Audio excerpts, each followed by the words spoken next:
नमस्कार, मेरा नाम निशा ओझा है और आप DTW24 न्यूज़ देख रहे हैं। ये पटना का अनीशाबाद है। पीछे विकास की गंगा बह रही है, देख लीजिए। कितना सफाई का ध्यान रखा हुआ है वो भी देख लीजिए। सरकारें जो ये दावा करती है कि गंदगी और इन सब चीज़ों से लोगों को निजात मिल गया है, तो ये देखिए बीमारी का घर और यही विकास की तस्वीर भी है। अब आ जाती हूँ मुद्दे पे जिसके लिए यहाँ पहुँची हूँ। एक चाची है जो यहाँ मूर्ति बनाती है। इस साल दुर्गा पूजा में मूर्ति बनाने के लिए रोक लगा दिया गया है सरकार की तरफ से। मेला नहीं लगेगा, मूर्ति की बिक्री नहीं होगी।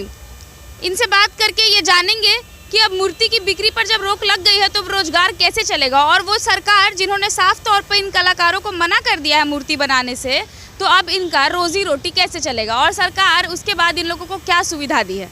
तो चलिए, क्या नाम हुआ चाची? लाल पड़ गई। कितना साल से बना रही है मूर्ति? 23 साल हो गया। और हर साल कितना मिल जाता था लगभग? 2-3 गो 4 गो बनाते थे। 2-3-4 को बनाती थी? हाँ, दुर्गा जी बनाते थे 3-4 गो। वही लक्ष्मी सरस्वती जी बनाते हैं।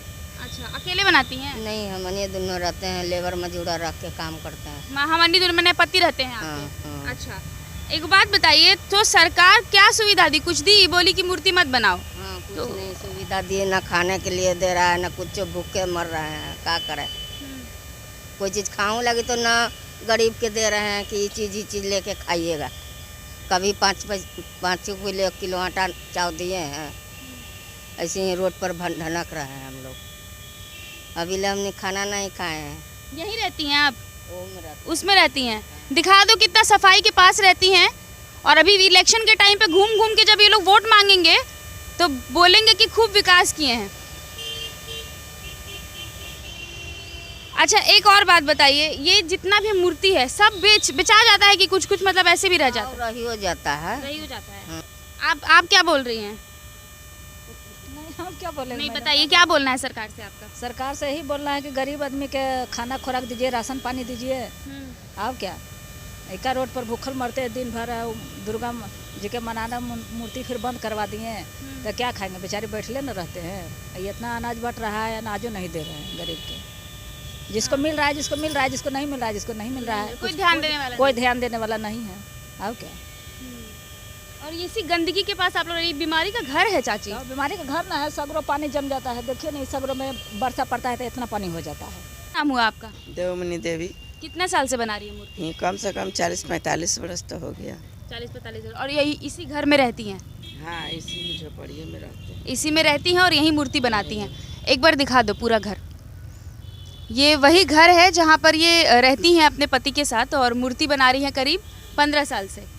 आप देख सकते हैं स्थिति। इसी घर में रहना है और यहीं पे अपनी कला को दिखा करके कमाना भी है।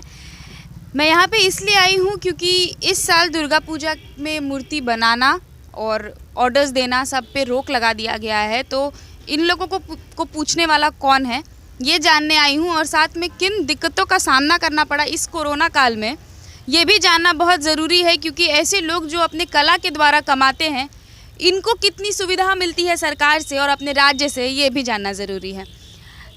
आप मूर्ति बना रही, पीछे सरस्वती जी का मूर्ति है। दुर्गा पूजा पे एक भी ऑर्डर आया मूर्ति का? ना, एक को भी ऑर्डर नहीं आया। एक भी नहीं आया? एक को भी ऑर्डर नहीं है। बनानी ही नहीं है, एकदम साफ है कि बनानी ही नहीं है। कलश पर पूजा होगा, तो जब कलश पर पूजा होगा तो फिर पार्टी आएगा कहाँ से, उसको भी चंदा नहीं होगा।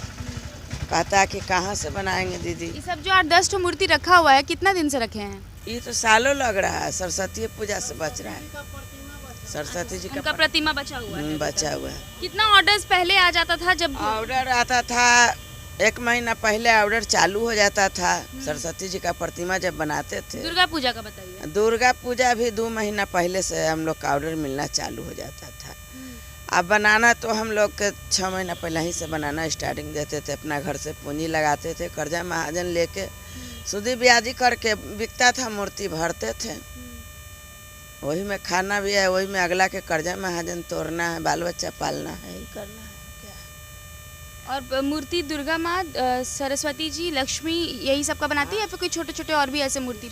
छोटा मूर्ति वही सरस्वती जी के प्रतिमा बना, न तो लक्ष्मी जी के बना, सूर्य भगवान बना। ऐसे कोई पत्थर का मूर्ति ऑर्डर मिल गया तो कारीगर रख के मिलजुल के। सरकार की तरफ से क्या फायदा मिल रहा है? कुछ फायदा नहीं मिल रहा है सरकार के तरफ से। कहाँ कुछ फायदा है? का भूख मर रहे हैं तो कोची मिला है। लॉकडाउन में 25 किलो चावल तो खाली मिला है 4-5 महीने। 3 गो टंकी मिला गैस के, आप कुछ नहीं। ओकरा बाद बताइए कि क्या खाएंगे, अभी सब भूखे नहीं मरेंगे। कमाई का साधन भी चला गया। कोई हाँ, सारा कमाई के साधन नहीं है। कितना साल से बना रहे हैं मूर्ति? मूर्ति हम बना रहे हैं करीब 40 बरस से। 40 बरस से।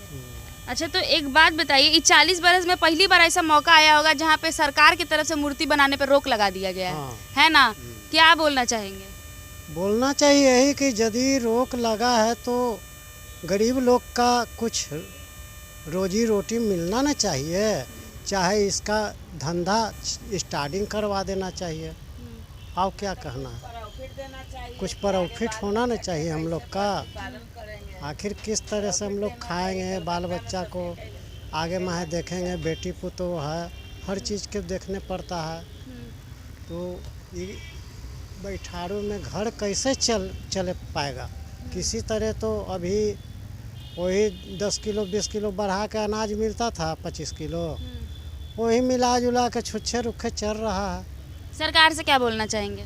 सरकार से बोलना है यही कि हम लोग का यदि मूर्ति का रोक लगाते हैं तो कोई अच्छा धंधा दे दें, कि अन्य तो वो अपने पास में मूर्ति का बिजनेस करके हम लोग का काम करवाए, अन्य तो कोई साइड से काम धंधा दे दे।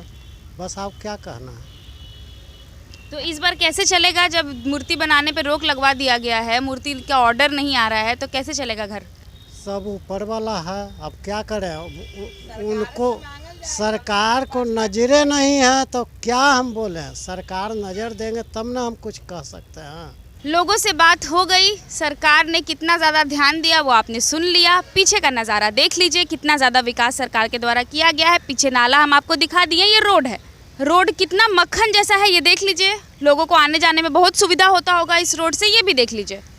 बाकी जितने भी सरकार हैं जो दावा करते हैं कि बिहार में बहुत ज़्यादा तरक्की हो रहा है, बिहार विकसित हो रहा है, तो मैं आए दिन ऐसे वीडियोस लेके आपके पास आती हूँ जहाँ पे सरकार के दावे जो हैं वो थोड़े से खोखले नज़र आते हैं। तो थोड़ा ध्यान दे दीजिए कि ये लोग इसी बिहार, पटना यहीं का हिस्सा हैं, तो इनको भी सुविधा की ज़रूरत है। थोड़ा ध्यान दे दीजिएगा तो ये लोग भी बढ़िया रोड पर चल लेंगे और अच्छे जगह पर रह लेंगे। बहरहाल इस तरह की तमाम वीडियोज़ को देखने के लिए हमारे चैनल के साथ बने रहिए। तब तक के लिए बहुत बहुत शुक्रिया।